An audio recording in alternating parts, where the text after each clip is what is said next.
Partout, il existe des personnages inspirants, des leaders qui ont défié les obstacles, gravi les échelons, surmonté leurs craintes. Ils ont de l'intuition, une équipe bien rodée. Et chacun d'eux a son histoire de succès. Bon vendredi matin à tous, bienvenue à Histoire de succès, directement du Fumoir Baril. On est sur le boulevard des Laurentides à Laval. Salutations à Carlos, à Gian et à sa belle équipe, leur belle équipe en fait. Des gens extraordinaires et surtout de la bonne bouffe. On vous invite à venir faire un tour. Entre-temps, on salue nos invités ce matin. D'abord, Sophia et Jessica de Love Coiffure. Comment ça va? Ça va très bien, merci. Oui. Merci d'accepter l'invitation. Salutations également à Simon Laporte de chez Kubota. Évidemment, Laporte du même nom. Oui. Comment ça va, Simon? Ça va très bien aujourd'hui. Un peu de neige aujourd'hui, mais... Oui, mais quand même. Aujourd'hui, comme tous les jours. On est heureux. Merci d'être là. Simon, et salutations à JB. Et JB qui fait dans l'Emporus Capital. On va vous expliquer ce que c'est. Comment ça va, JB? Super bien. Merci d'accepter l'invitation également. On commence avec l'ami Simon qu'on est allé rencontrer il y a quelques jours et on regarde le reportage qu'on vous a préparé. On est dans le beau coin de la Nodière qu'on aime beaucoup et ça se passe avec des gens qu'on aime bien aussi, Kubota, du côté de la Nodière. Comment ça va, messieurs? Ça va très bien. Très bien, très bien. Merci de nous accueillir. Une belle histoire. Ça commence avec un monsieur Laporte, qui n'est pas loin de Simon. Il n'est pas loin de Simon, c'est mon père. Là. Oui. Ça a commencé il y a longtemps parce que lui, il a commencé à vendre de la machinerie dans les années 30. Finalement, il s'est installé à Saint-Félix-de-Valois en 1950. Puis il est déménagé en 1964 ici à Joliette, là, à Notre-Dame-des-Prairies maintenant. Puis là, en 1979, il a commencé avec Kubota. Oui. Parce qu'on avait plus l'Agence internationale Harvester. Puis Kubota, ils ont emmené un petit tracteur diesel de 12 forces. C'était miniature, mais c'était fait tellement bien fait qu'il a dit hey, c'est beau. Ça, c'est révolutionnaire, là, à ce moment-là. Oui, parce que les grosses compagnies ne voulaient plus investir dans des petits tracteurs. Ils disent ça, c'est plus le marché. En bas de 50 forces, on s'en occupe pas. OK, on laisse ça aux autres. Donc, les Japonais, dans Kubota, sont venus, ils ont envahi le marché, puis ils sont aperçus que les bébés boomers arrivaient dans le marché, ils voulaient avoir des petits tracteurs sur dans le chalet, tout ça. Ils avaient exactement l'équipement qu'il fallait. Donc, ils ont raflé tout le marché des petits tracteurs diesel. Et ils sont pépés. Après ça, depuis ça, là, ils ont monté. Puis, c'est en 1992 qu'à un moment donné, ils nous ont demandé il faudrait que tes ventes ne soient pas tellement fortes. Il faudrait que tu trouves un vendeur. Alors, c'est en 1992 que Stéphane est entré officiellement. Officiellement. On a le goût de savoir comment ça s'est passé parce que c'est bien décrit le début de l'entreprise, toutes ces années-là, un long début. En 92, ça avait l'air de quoi, Stéphane? D'abord, le marché, puis les objectifs au départ. Le marché, il était en progression, mais ça a plus progressé après ça au milieu des années 90, fin 90-2000. OK. Quand j'ai commencé, j'étais le seul représentant. Après ça, on a engagé d'autres représentants. Puis là, je suis tombé directeur des ventes, après directeur général, après ça, associé dans l'entreprise. Bien. Fait qu'on a progressé beaucoup en chiffre d'affaires énormément, puis aussi on s'est bien placé aussi dans l'industrie puis dans le classement chez Kubota Canada. Là. Et c'était quoi les défis, si on dit que c'est surtout au milieu des années 90 où on a senti qu'on a atteint un autre niveau? Bien, le défi, c'est tout le temps de bien s'entourer, d'aller chercher d'une bonne équipe. Oui, qui est engagé, qui aime qu'est-ce qu'ils font, puis c'est d'animer ces gens-là pour qu'ils aiment qu'est-ce qu'ils fassent à tous les jours. C'est ça le secret du succès. Oui, qui demeurent passionnés, les garder allumés. Là. Puis ça est capable d'aller à tous les jours aller plus loin. S'ils sentent que ça devient monotone, bien, tu perds ton monde. Fait que, avec nous autres, jusqu'à date, il n'y a pas grand monde qui ont trouvé ça monotone. Non, j'imagine. Hein? On donne beaucoup de latitude aux gens aussi qui peuvent exceller. Et les défis à travers les années, qu'est-ce qui nous surprend le plus, Simon et Stéphane? Comment on a réussi à s'ajuster ici, peut-être? Ça fait partie des... Quand on regarde dans le rétroviseur un peu, on disait on a survécu à telle période. Des fois, économiquement, c'est un peu plus difficile, etc. Là, on vit de belles années. Mais qu'est-ce qui vous a le plus surpris, agréablement surpris du succès? La croissance, Notre croissance, puis la croissance de Kubota Canada, qui est phénoménale. Ça nous a vraiment surpris parce que je disais à Stéphane, il dit, écoute, là, tu as vendu 120 tracteurs cette année, c'est le top. Écoute, tu ne peux pas vendre plus des tracteurs, ça dure 20 ans, 30 ans. Ben oui, c'est ça, à un moment donné. Donc, tu ne peux plus en vendre. Puis là, ça fait que mon nez, il a continué à en vendre, il monte à 240. Je ne peux pas vous expliquer. C'est extraordinaire. Oui. Mais des fois, on ne connaît pas la cause, mais l'une des causes, même si on veut rester humble et pas trop rougir, c'est d'abord le bon service, on disait la bonne équipe, c'est que les gens sont heureux, puis même si on achète un produit Kubota, en l'occurrence, qui va durer très longtemps, ça fait des petons, là. Il y a les générations qui poussent aussi, le mot se passe. On est vraiment reconnu pour... tout le monde dit ça, mais nous, on le prône vraiment, puis on le fait vivre à tous les jours, c'est un service supérieur. Puis on investit beaucoup, énormément, pour pouvoir donner un service en tout temps, 7 jours 24 heures à un client. Okay. Dans toute catégorie, s'il arrive un bris, il peut continuer à donner le service à ses clients parce que nous, on le supporte avec de la machinerie. Ça, c'est précieux. Ça. Dans le même instant, pratiquement, s'il y a de quoi que ce soit qui arrive. Parce que dans l'agroalimentation, entre autres, on le voit, il n'y a pas de pardon. Souvent, la marge de profit pour ces gens-là, elle est très mince. Donc, c'est bon d'avoir une police d'assurance en vous, entre guillemets. Dans le déneigement, c'est encore plus critique parce que l'appel arrive à 3 heures du matin ou à 5 heures du matin. Il est brisé, alors c'est lui... Puis c'est toute sa vie, là. C'est sa vie, là.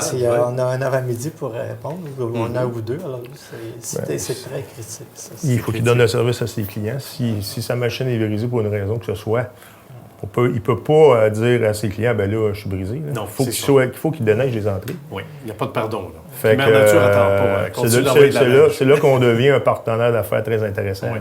Tout à fait. Plus qu'un concessionnaire, tu sais, qui fait vendre des produits. Oui, un partenaire, j'aime le mot, et c'est tout à fait ça. Comme s'il n'y avait pas assez d'ouvrages ici. Oui. On s'est mis à faire des acquisitions. 2011? Oui, en juillet 2011, après des négociations qui ont duré un certain temps, avec une certaine énergie à travers notre quotidien. On est venu à bout de s'entendre, puis avoir la chance de travailler avec les gens de Kubota de Laurentides, c'est-à-dire d'acquérir Kubota de Laurentides en 2011. D'accord. Par la suite, en 2014, décembre 2014, Camtrac Bernière et Rimouski. Et Kubota et Rimouski. Fait qu'on a vraiment une belle famille, une belle équipe qui est alentour de 230, 240, 220. Je regarde dernièrement, mais au plus de 220 employés dans l'équipe. Oui. C'est colossal, là. Puis gérer à des adresses différentes aussi, c'est un défi, là. Puis on est venu avec toute la synergie du savoir puis la motivation de ces concessions-là. On est venu à bout de Kubota de Laurentides, dans les 4 dernières années, qui ont été double platine au Canada, c'est-à-dire un premier dans les ventes de tracteurs, premier dans les ventes d'excavatrices. Puis Camtrac Bernière qui se classe très bien aussi. Puis Rimouski qui ont pris un marché inouï aussi dans le coin de Rimouski.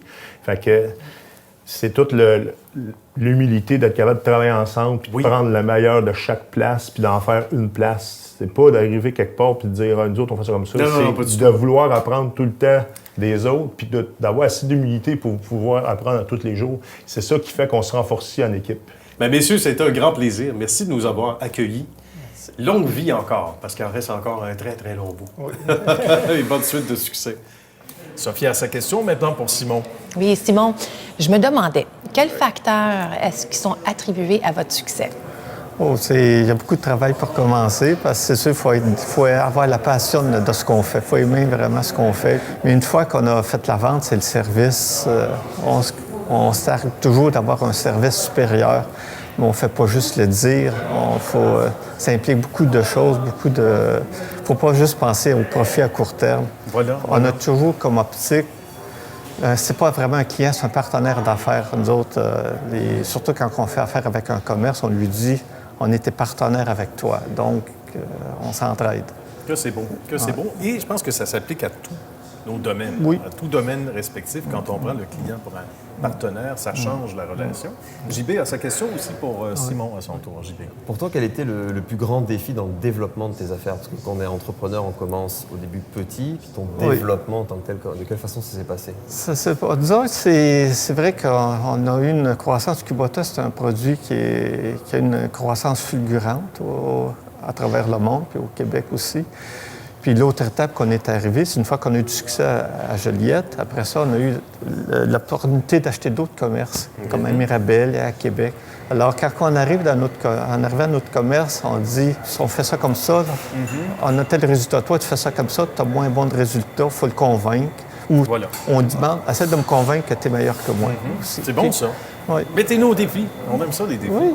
Parlons de défis, ces demoiselles. Et avec d'autres demoiselles également, en relève tous les jours. On se tourne vers elles. On a réalisé un beau reportage chez Love Coiffure et on regarde ce que ça donne. Il y a de l'amour et du travail, surtout, et de la passion chez Love, où on se trouve du côté de Mirabel, Saint-Janvier. Comment ça va, Ça va mesdames? super bien. Ça va bien? Ça va bien. Merci de nous recevoir. C'est beau chez vous, c'est grand chez vous, et on a de belles idées de grandeur, et c'est tant mieux. Donc, bonjour à Fanny, bonjour à Sophia, et bien sûr à Jessica. On va expliquer d'abord la chaîne avant de parler de ce qui se passe ici, parce que Love est en train de faire des petits, c'est le cas de le dire. Oui. Donc, 3, plus une école. Donc, Oui, exact. Il faut parler de ça un peu, Sophia. Comment tout ça a commencé? La naissance de Love a pris lieu officiellement, ça fait 4 ans. OK. Donc, on est entouré de gens extraordinaires, beaucoup de talent, Bien. beaucoup de passion, beaucoup de fidélité aussi. Donc, Love, le nom Love est venu pour aider les gens en affaires. OK. Les entrepreneurs, Oui. surtout dans le monde de la coiffure, parce qu'il y a souvent une misconception où est-ce que les gens vont dire « Ah, tu sais, être en coiffure, tu sais, le sens des affaires, ça lui appartient moins, surtout pour les femmes. » Puis l'industrie de la coiffure, c'est 90% des femmes. Donc, le nom Love venait d'une, comment je pourrais bien dire, d'une équipe d'expérience où est-ce qu'on veut partager l'amour. Ben oui. Et on veut que des jeunes stylistes qui ont le goût de l'entrepreneuriat ont la chance d'avoir des mentors dans l'industrie pour les aider à développer. Ça a été quoi la perception? Puis là, on se tourne du côté de, bien sûr, Jessica et Fanny. D'abord, Fanny, comment tu as perçu ça, toi, cet apport-là? Écoute, c'est sûr que moi, ça fait déjà 11 ans que je suis dans l'industrie. Quand j'ai rencontré Sophia, c'est à l'académie. Je suis allée à son école. Puis j'ai vraiment eu un coup de foudre de la personne au départ, ça, c'est sûr. Mais beaucoup de ce qu'elle voulait apporter pour la coiffure. Puis je voyais que c'était pas juste on fait une petite coupe, merci, bonsoir. Tu sais, il y a quelque chose, il y a plus que ça. Puis ça m'a vraiment... j'ai vraiment trouvé ça le fun d'expérimenter un peu plus loin que juste une coupe de cheveux. Tu gagnes aussi des prix, Fanny, des prix intéressants. On ne veut pas te faire rougir, mais raconte-nous ce que tu as gagné là, au cours des dernières années. Oui, mon Dieu, là, je me rappelle plus les années exactes, mais j'ai compétitionné aux compétitions à l'ABA à Montréal. 3 fois, j'ai remporté un trophée. Moi, je suis quelqu'un qui aime beaucoup la coiffure, plus coiffure et moins coupe dans les compétitions, je veux dire. Donc, tout ce qui est coiffure de mariée, c'est des trucs un peu plus extravagants, c'est sûr. Mais oui, j'ai remporté des trophées à la BIA de Montréal. J'en suis bien fière parce que c'est le fun. Bravo, félicitations. Il y a de quoi être très, très fier aussi. Puis, quelque part, il y a aussi de beaux partenariats que vous avez. Ça, je pense qu'il faut en parler. On parlait de L'Oréal, entre autres. Oui. Oui, tout à fait. L'Oréal, Jessica, justement, elle est artiste éducateur pour L'Oréal professionnel. Bon. Donc, elle se promène dans les salons à travers le Québec. Oui, pour aller, dans le fond, enseigner aux coiffeurs les nouveautés, les nouvelles techniques, les nouveaux produits. OK. Donc, c'est ce que je fais pour L'Oréal. Et j'ai enseigné vraiment longtemps aussi pour l'Académie à Sophia. Bien. Donc, ça m'a donné vraiment le désir de partager la passion avec les gens. On parlait du leg tout à l'heure. C'est pas nécessairement donné à tout le monde, mais quand on a cette flamme-là à l'intérieur de soi, j'imagine que ça vaut beaucoup parce que ça doit être très valorisant aussi. Je l'imagine, on peut vous entendre là-dessus sur le fait, après ça, de léguer, puis d'enseigner à notre tour. Ben oui, c'est sûr. Parce que moi, si je regarde quand Fanny est venue la première fois à l'Académie pour s'inscrire avec ses parents, je m'en souviens comme c'était hier. OK. Tu sais, c'était vraiment... c'était un moment privilégié pour moi. Puis comment je pourrais bien dire, Fanny, c'est une femme très déterminée à sa façon. C'est important d'avoir quelqu'un en arrière toujours pour guider, pour donner de la direction. Elle venait me donner des idées. Safia, ça me tente de faire ci, ça me tente de faire ça. Mais moi, je le savais que tu peux pas juste partir faire un projet tout seul. Il faut que ça soit étudié, il faut que ça soit recherché. On est allé chercher des gens de l'extérieur qui avaient déjà réussi dans certaines techniques. Alain Pagé, qui est un artiste renommé à Montréal, Et on a dit, viens Alain, est-ce que vous pouvez nous enseigner? On veut aller gagner cette compétition-là. Donc, c'est pas juste de dire qu'on est meilleur parce qu'on a gagné, c'est de dire qu'on a mis des heures de recherche, des heures d'études et on s'est perfectionné avec le temps. Il n'y a rien qui arrive facilement dans la vie. Des fois, c'est un petit peu une pensée que les gens vont dire, eux autres, c'est sûr, c'est facile pour eux autres. Non, c'est pas vrai. Pas du tout. Jessica et Fanny peuvent vous dire à 100% aujourd'hui que leur succès est entièrement dû à leur dévouement et détermination. Il y a beaucoup de boulot ici, mais il y a du boulot à l'extérieur, qui est évidemment, parce qu'on aime le métier, on va parler de quelques initiatives, entre autres. D'abord, Fanny. Oui, bien en fait, nous, c'est sûr qu'au départ, oui, on travaille, puis comme tout le monde, on doit payer les factures, mais je pense qu'a priori, on fait ce métier-là parce qu'on adore ça, parce que c'est vraiment un métier de passion. Puis ça nous amène à faire d'autres trucs, des événements à l'extérieur, des compétitions à l'extérieur qui est complètement bénévole. Puis donc, ça nous a amené à faire récemment le Gala Contessa, qui est une compétition photo qu'on doit envoyer à la compétition. Puis on est bien fiers, on est rentré semi-finaliste. On n'est pas allé en finale, mais quand même pour notre premier essai, on est fiers. On est vraiment fiers. On est vraiment contents d'être rentrés au moins semi-finaliste. Bravo. D'autres On fait des collaborations aussi, des fois avec des... Parce que maintenant, les réseaux sociaux sont vraiment très, très forts. Puis c'est une belle visibilité, puis c'est une belle façon de se faire connaître. Puis c'est vraiment facile de plus en plus avec les jeunes qui commencent en coiffure, avec les réseaux sociaux, de se faire connaître et par faire des collaborations avec des influenceurs. On a fait les cheveux d'Alanis Desley.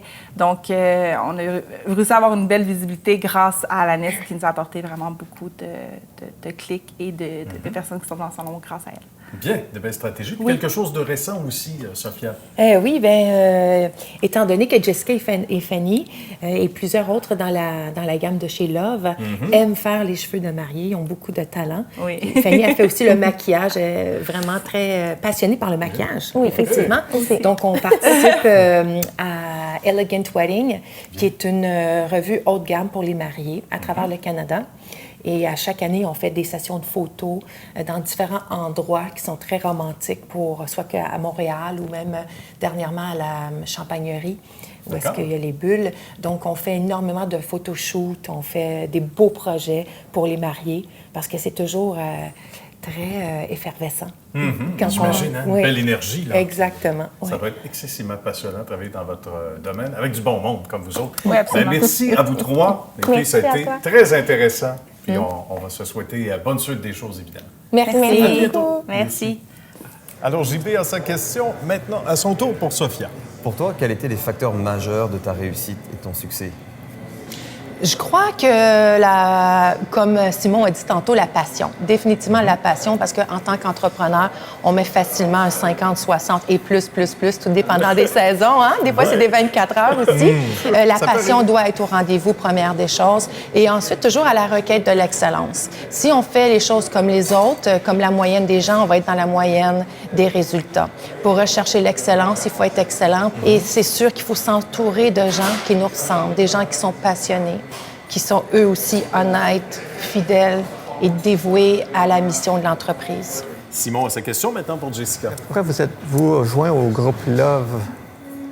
Pour moi, ça allait de soi parce que j'ai grandi au sein de cette équipe-là, puis ça allait juste de... C'était naturel pour moi de m'associer avec Love parce qu'ils donnent beaucoup d'éducation, qui était là pour nous supporter au niveau du salon, puis que c'était juste l'amour de la coiffure, vraiment la passion, puis je sentais qu'on avait la même façon de se projeter dans l'avenir. Donc, Il y avait un naturel. Absolument. Un vrai naturel, décapant, comme on aime ça. C'est intéressant et très beau reportage. D'ailleurs, et on se tourne du côté de JB, avec qui on a eu aussi beaucoup de plaisir, et on regarde le reportage qu'on vous a préparé. JB nous reçoit dans son univers. Comment ça va, JB? Super bien, vous, merci ça beaucoup. va bien, merci de nous recevoir. Ça me fait plaisir. C'est beau, on a l'impression qu'on est sur le parquet de la Bourse. C'est quasiment ça en miniature, mais miniature. c'est mon paradis, donc je suis heureux ici. Et que oui, et ça fait tout un loft avec des gens comme ça qui travaillent, c'est extraordinaire. Comment est venu pour toi l'appétit pour le domaine, pour le secteur d'activité, les chiffres et tout ce qui Tout ce qui tourne autour? C'est sûr que c'était pas du tout les chiffres, parce que de toute façon, moi, j'étais absolument nul en maths, donc c'était pas, je me suis pas orienté dans le trading et dans la bourse pour ça. Je cherchais, en fait, depuis que j'étais tout petit, un métier qui me permettait d'être libre géographiquement, un métier qui me permettait d'être mon propre patron, surtout, et un métier dans lequel, en fait, où ma rémunération allait être basée uniquement sur mes performances, et surtout un métier dans lequel je ne dépendais pas des autres. Oh, ça, c'est intéressant. Ça fait une liste bien étoffée. Oui, non, mais j'étais déjà tout petit, je savais qu'est-ce que je voulais. On connaît les entrepreneurs jeunes. Donc, quand je voyais les grands-pères qui avaient les journaux avec, à l'époque, les courbes de la bourse dessus, ça m'avait toujours passionné. Je pensais que je pouvais pas faire du coup ce métier-là parce que j'étais nul en maths. Mais on se rend compte que quand on démystifie tout ça, les mathématiques et la bourse, enfin du moins le trading, ça n'a pas du tout rapport avec les mathématiques. C'est plus être en mesure d'analyser la psychologie des intervenants derrière les mouvements de marché. Et là, à partir de là, j'ai hâte de t'entendre sur ta place dans le marché, mais aussi parce que là, tu es entrepreneur, donc toi-même, tu as ouvert ta boîte, ton entreprise. Comment tout ça s'est fait et sur combien de temps? Ça fait 10 ans. Déjà? Ça fait 10 ans maintenant que je travaille là-dessus. Au début, en fait, moi, j'ai un parcours très atypique. Je suis pas du tout allé à l'école. En fait, j'ai décidé de travailler dans les restaurants le soir. Comme ça me permettait d'être sur les marchés le matin. Parce que la bourse se passe vraiment très tôt le matin. Il faut se lever tôt. Et je me disais aussi, vu qu'on est en Amérique du Nord, je peux soit avoir un diplôme, soit avoir des contacts. Donc, de par le fait d'avoir travaillé dans des restaurants haut de gamme, ça m'a permis de rencontrer des hommes d'affaires, des entrepreneurs. J'ai pu me faire des contacts. Et donc, j'ai pu avoir un stage dans une très grande firme de trading qui m'ont montré un petit peu tout ça. Et après, au bout d'un moment, quand je gagnais plus d'argent le matin à faire mon trading que travailler dans un restaurant le soir, j'ai arrêté. Donc là, j'ai créé Emporos Capital. Dès les premiers moments, est-ce que tu as eu des craintes? Ça a été très difficile. C'est sûr que pendant un moment, quand on y pense, on risque son argent pour avoir sa liberté. Donc c'est un métier aussi qu'à chaque fois que tu fais la moindre petite erreur, ça te coûte tout de suite dans le portefeuille. Donc c'est sûr que mentalement, il faut être en mesure d'avoir ces capacités-là. Et ça a pris du temps, mais maintenant, je suis content d'avoir mis les efforts pour et d'avoir ce résultat et de pouvoir maintenant avoir une équipe autour de moi et de pouvoir justement apprendre aux gens à faire ce métier-là, mais bien sûr aux gens qui comprennent que c'est un métier et surtout qui sont prêts à travailler parce que malheureusement, tout le monde des marketeurs et tout ce qu'on peut voir sur les réseaux sociaux ont un peu craché sur le monde du trading. Ils ont fait croire aux gens que c'était accessible à tout le monde. Alors certes, tout le monde peut ouvrir un compte de trading très facilement, mais par contre, savoir où cliquer et quand cliquer, ça c'est une chose qui s'apprend vraiment avec le temps, comme tout métier. Je veux dire, un avocat va passer du temps, un médecin va passer du temps, quelqu'un qui veut devenir trader, il faut qu'il comprenne que ce soit un métier et qu'on apprend ça sur le long terme, et il faut être bien entouré évidemment. De bonnes bases, aussi le pif, comme on dit, hein? Les bonnes intuitions. Tu dirais avec le temps aussi, tu peux voir se dessiner à l'avance certaines situations. Il y a des joueurs qui sont plus importants que d'autres, qu'on a le goût de suivre aussi. Oui, de toute façon, on voit que les mouvements, l'histoire se répète. Oui. Donc dans les marchés, c'est exactement la même chose. Donc vous voyez un peu les mêmes similitudes. Le plus important, c'est d'être en mesure de comprendre le contexte du marché. À partir du moment où on voit le contexte du marché, on va pouvoir adapter nos stratégies et, fur et à mesure, on voit que les contextes se répètent. Donc, on adapte tout le temps nos stratégies à ça. C'est sûr qu'avec l'ère Trump en ce moment, c'est sympa pour nous, ça fait de l'action sur les marchés, c'est sûr. J'imagine, ça bouge, on voit les chiffres bouger facilement. On est content. C'est un contexte de marché différent, mais c'est vraiment, il faut s'adapter à chaque fois. C'est ce qui me plaît le plus, en fait. Oui, c'est du sport de haute vitesse, du sport extrême en ce moment. On peut dire ça, oui. Oui, on peut le dire comme ça. À quel moment tu as senti que tu étais prêt à prendre le bâton de pèlerin, pour employer une vieille expression qu'on connaît bien, pour dire, regarde, moi, là, je suis en mesure maintenant de porter conseil, de donner un peu une partie de mon savoir. C'était plus dans l'esprit que, moi, quand j'étais plus jeune, du coup, j'ai rencontré des mentors qui m'ont aidé. Et de par mon travail et de par mon expérience, je me suis dit, si à un moment donné, tes capacités peuvent faire la différence dans la vie de quelqu'un, pourquoi s'en priver ? Donc, après avoir eu des résultats sur du long terme et avoir une constance, et surtout d'avoir mis en place une pédagogie puis une structure d'apprentissage, ça m'a permis justement d'apprendre aux gens. Et je pense que j'étais un peu, comme je te l'expliquais tout à l'heure, mon cheval de bataille, c'est vraiment d'aller contre ces marketeurs qui vendent du rêve avec des photos devant, avec les filles, les voitures et tout ça, c'est n'importe quoi. Donc, cracher sur ce métier-là, c'est ma passion. Donc, je me devais un petit peu de démystifier le monde de la finance puis le rendre accessible à tous, en parenthèse ceux qui sont prêts à travailler pour, évidemment. Parce que tu sais, sur Internet, il y a aussi beaucoup de personnes qui veulent faire de l'argent très rapidement, mais pas travailler. Parle-moi de ton équipe un peu, parce que ça ne se fait pas tout seul. Toi-même, tu te fais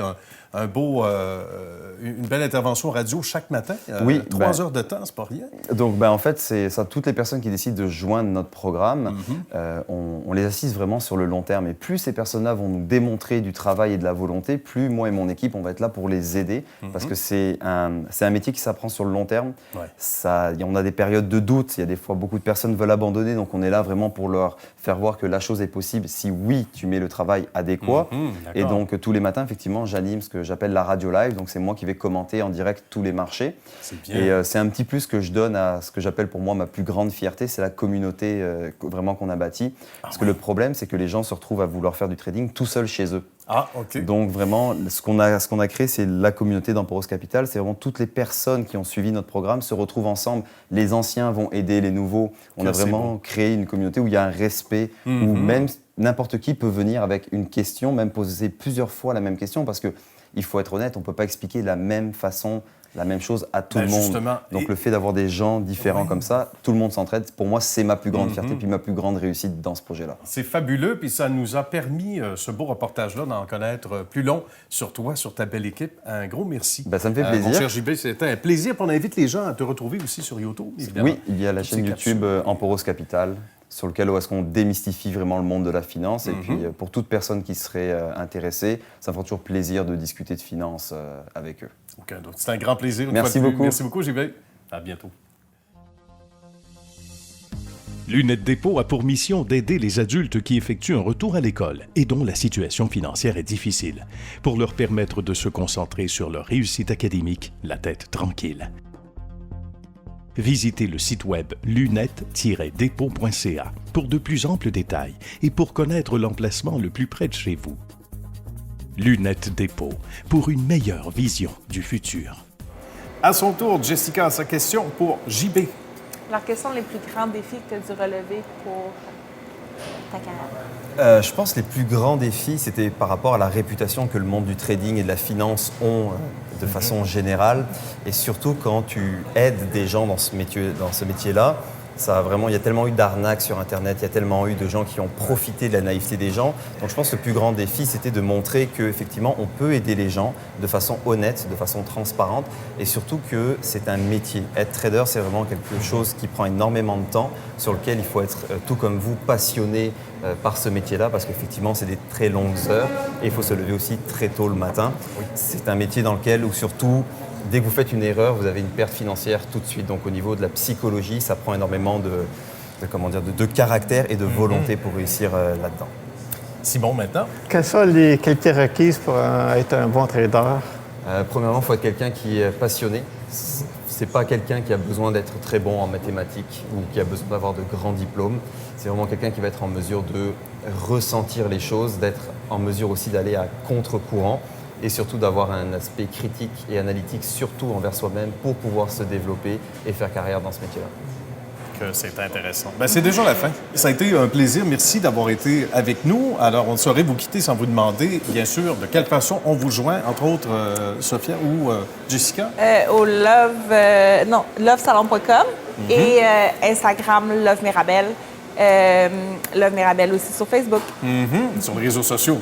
Absolument. Évidemment. Et ça se passe chez vous, chez Love Mirabel en particulier. Merci beaucoup à vous deux d'avoir été là. Mon cher Simon, pour Kubota La Nodière. Oui, à Kubota Joliette, puis on a un site web là, qui est bien fait. Tous les produits sont là, alors c'est bien pour nous rejoindre aussi. Et mon cher JB, on te rejoint comment? Sur emporoscapital.com. Très bien. C'était à nouveau un plaisir. Merci encore une fois d'avoir fait Histoire de succès et merci à vous, chers amis, d'avoir été là. Et on se retrouve la semaine prochaine.